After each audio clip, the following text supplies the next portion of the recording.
जय श्री राम।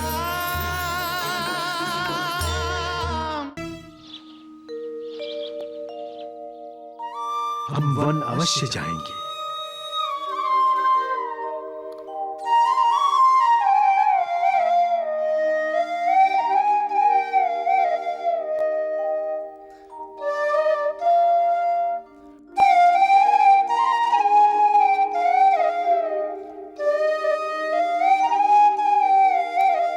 दीदी, दीदी, मुझे क्षमा कर दीजिए दीदी, मुझे क्षमा कर दीजिए। मैं एक नीच स्त्री हूँ। मेरी जैसी पत्नी किसी पति को ना मिले, किसी पति को ना मिले। और आप जैसी बड़ी बहन हर किसी को मिले।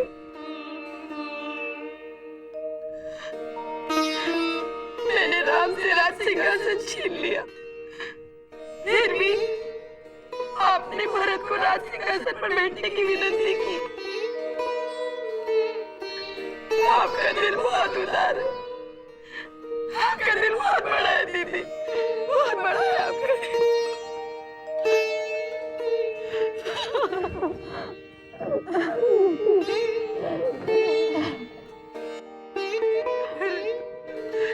परंतु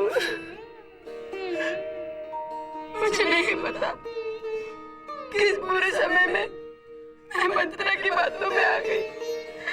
मेरी बुद्धि भ्रष्ट हो गई थी।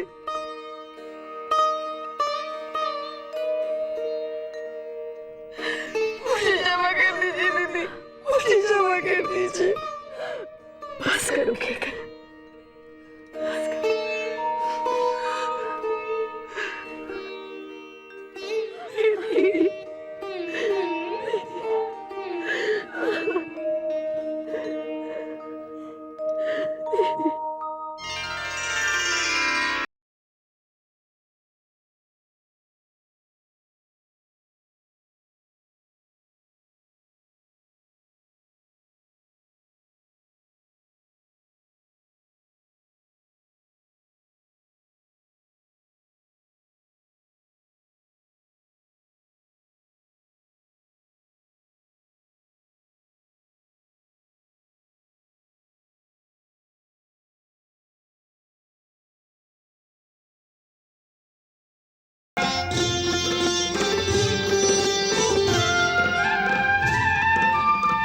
सबसे आगे चल रहे गुरुवर, राज तिलक के साज सजाकर तेज स्वरूप।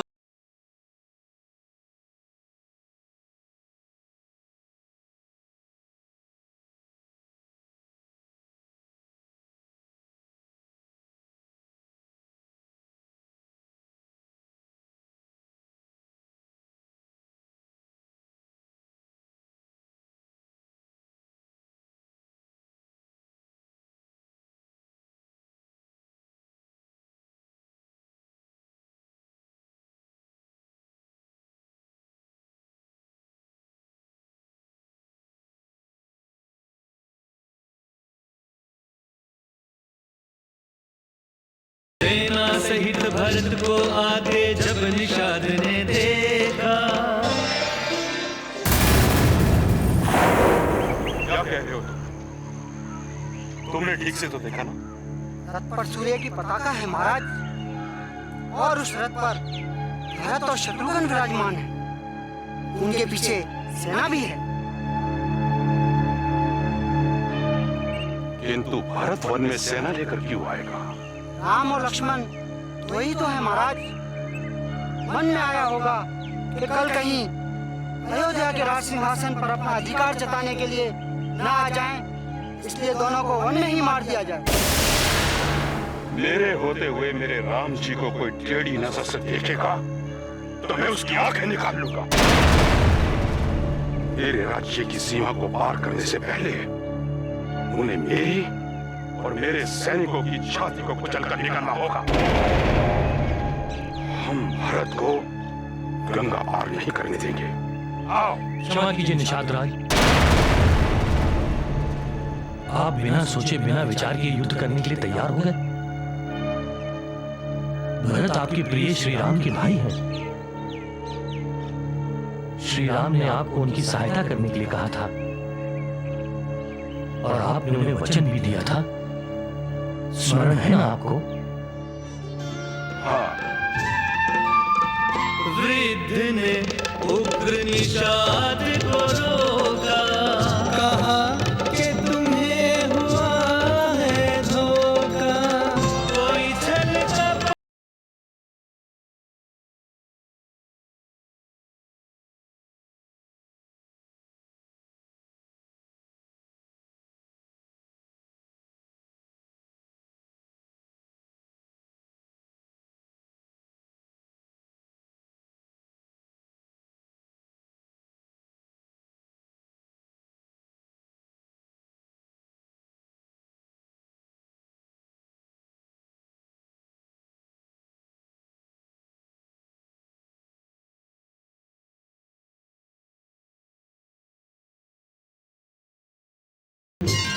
आपने मुझ सेवक को गले से लगाया अयोध्यापति।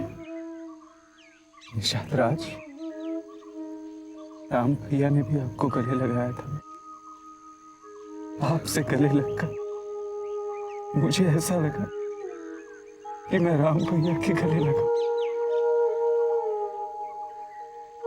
पता नहीं मैं इस योग्य हूं या नहीं, पर मुझे क्षमा कर दीजिए। आपको सेना सहित आया सुनकर मेरे मन में,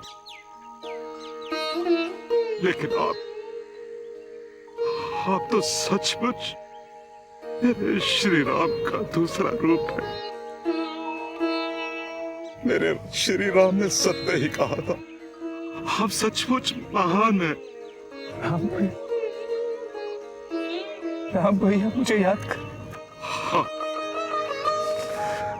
रात भर घास की शैया पर सोए सोए आप ही के बारे में बातें करते रहे। क्या मेरे राम भैया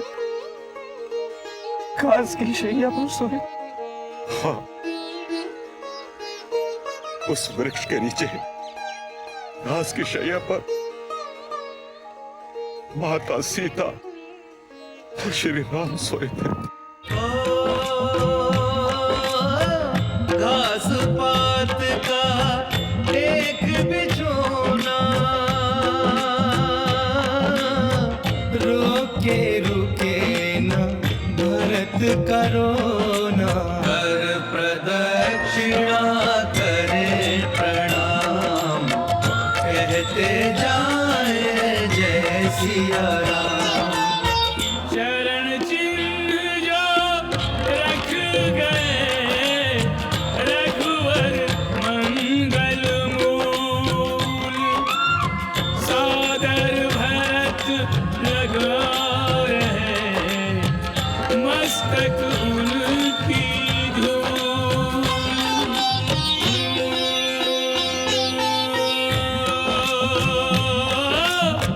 भरत की दशा न जाए बखानी, नैनन नील हृदय में ग्लानि। एक एक स्थान को करे प्रणाम, कहते जाए जय सिया राम। निषाद राज, मुझे शीघ्र शीघ्र मेरे राम भैया के पास ले चल। जय राम राम जय सिया सिया जय लखन लखन। कहते हुए वन की ओर चले परिजन पुरजन।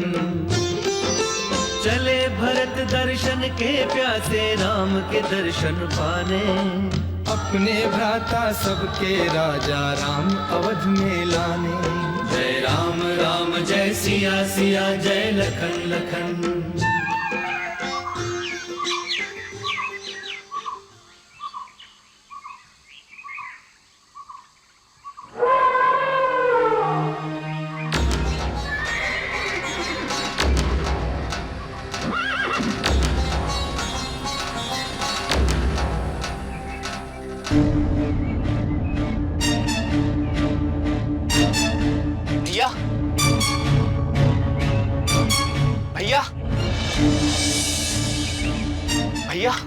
लक्ष्मण, क्या हुआ? वो कोई दूसरा नहीं हो सकता भैया, क्योंकि चारों ओर सूर्य पताकाएं लहरा रही हैं। सूर्य पताकाएं? कहाँ? साथ में सेना भी लेकर आया है भैया। सेना? कौन? और कौन आएगा हम पर आक्रमण करने? आपका प्यारा भाई भरत। क्या कहा तुमने? भारत आया है? कहाँ है वो? परंतु भरत यहाँ वन में क्यों आया है? आप ये क्यों नहीं पूछते भैया कि वो अपने साथ सेना लेकर क्यों आया है? भरत के मन में कुटिलता आ गई है भैया। वो अयोध्या पर राज्य करने के लिए अपने मां के काटे श्री राम को हमेशा के लिए निकाल फेंकना चाहता है। इसलिए वो हम पर सेना सहित आक्रमण करने आया है। परंतु वो ये नहीं जानता भैया कि मैं अभी तक जीवित हूं और मेरे साथ मेरा ये धनुष है। लक्ष्मण, ये तुम कैसी बातें कर रहे हो? भारत की बुद्धि इतनी कुटिल हो ही नहीं सकती। क्यों नहीं हो सकती? जब मां की बुद्धि कुटिल हो सकती है तो उसके बेटे की बुद्धि भी कुटिल हो सकती है भैया। आज राजशक्ति के मद ने भरत को अंधा बना दिया भैया। वो आपको निस्सहाय समझकर आपकी हत्या करने आया है। नहीं लक्ष्मण, ऐसा नहीं हो सकता। आपको मेरी सौगंध है भैया, आप मुझे रोकेंगे नहीं। मुझे आपके चरणों की सौगंध है भैया। आज मैं भरत को जीवित नहीं छोड़ूंगा। लक्ष्मण, तुम क्रोध में आकर अपनी बुद्धि का प्रयोग करना भूल रहे हो। तुम केवल संदेह कर रहे हो। भारत को तुमने जानने का प्रयास ही नहीं किया। भारत के समान भला भाई तो विधाता की सृष्टि में ना देखा है और ना सुना है। उसे यदि ब्रह्मा विष्णु का भी पद मिल जाए तो भी भरत को उस पद का कोई मोह नहीं होगा। दोपहर के सूर्य को अंधकार निगल सकता है। मच्छर की एक फूंक से सुमेरु पर्वत उड़ सकता है। ये पृथ्वी आसमान पर सवार हो सकती है, परंतु भरत को राज्य का मोह नहीं हो सकता। तुम्हारी सौगंध लक्ष्मण, भरत जैसा पवित्र भाई तो कोई भी नहीं है। आपके इसी शीतल और सरल स्वभाव के कारण आपके हाथ में आया हुआ राज्य चला गया। सारी प्रजा आपके साथ थी। महाराज को विवश होकर भी आपका राज्याभिषेक करना पड़ता। परंतु लक्ष्मण, यदि तुम्हें राज्य की लालसा है तो मैं तुम्हें विश्वास दिलाता हूं कि मेरे एक संकेत पर भरत तुम्हें वो राज्य दे देगा। नहीं भैया, मुझे राज्य नहीं चाहिए। परंतु भरत के मन में पाप हुआ तो, उसने हम पर प्रहार किया तो? भरत हम पर प्रहार करेगा? नहीं लक्ष्मण, तुम अपना विवेक खो चुके हो। आपको मेरी सौगंध है भैया, आप मुझे रोकेंगे नहीं। शैल शिरोमणि गिरि प्रमुख आमद गिरी है नदी पयस्विनी के निकट बसे लखन सिया राम पर कुटी है धाम। भैया भैया,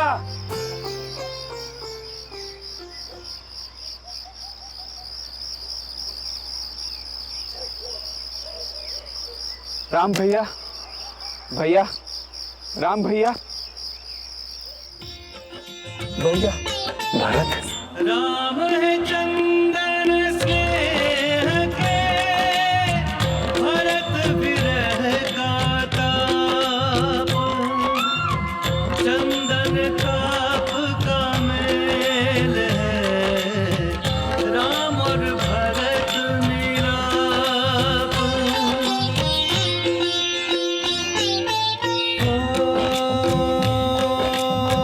दोनों भ्राता मिल रहे ऐसे, एक माँ के दो लाल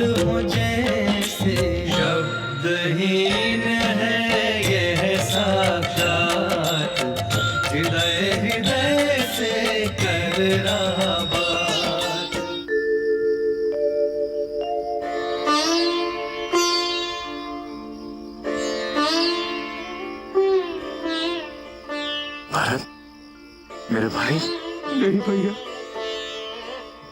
मैं आपका भाई नहीं। जिस पापी की वजह से आपकी ये दशा हो गई, वो आपका भाई हो ही नहीं सकता। मुझे क्षमा कर दीजिए भाभी। आप सबको इस वेश में देखने से पहले मेरी मृत्यु हो जाती तो अच्छा होता। देवर जी, आप ऐसी बातें क्यों कह रहे हैं? प्रणाम भैया। नहीं लक्ष्मण, जिस पापी की वजह से तुम्हारी और भैया भाभी की ये दशा हुई, उसे प्रणाम मत करो। मुझे क्षमा कीजिए भैया, मेरे मन में आपके लिए दोष आ गया था। मैं दोषी हूँ लक्ष्मण, मैं दोषी हूँ। मैंने ऐसी कुलघातिनी माँ की कोख से भरत,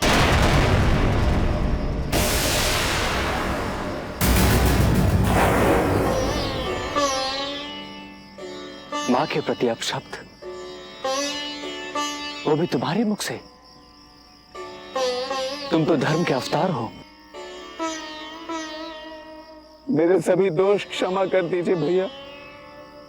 मैं अपने पापों का प्रायश्चित करने के लिए ही यहाँ आया हूँ। भरत,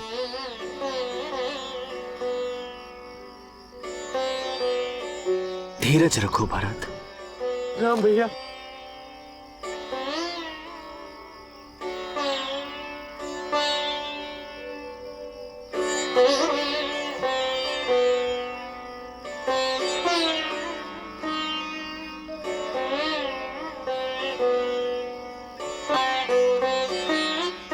लक्ष्मण भैया,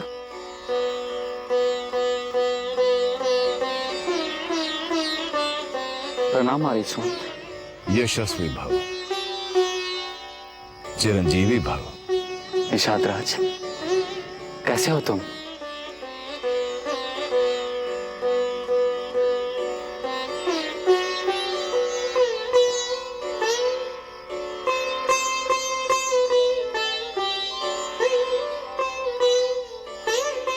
आपसे मिलकर सारे संताप मिट गए प्रभु।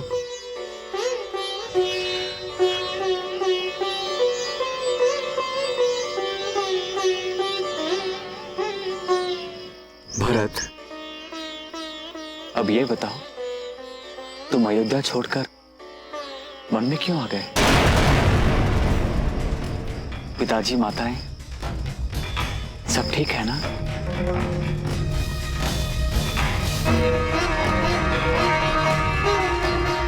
क्या हुआ भरत? तुम चुप क्यों हो?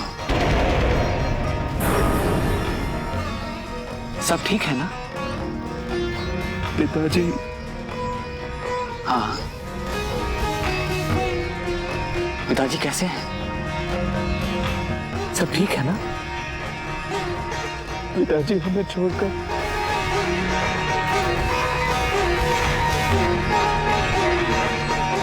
परलोक से जाते हैं।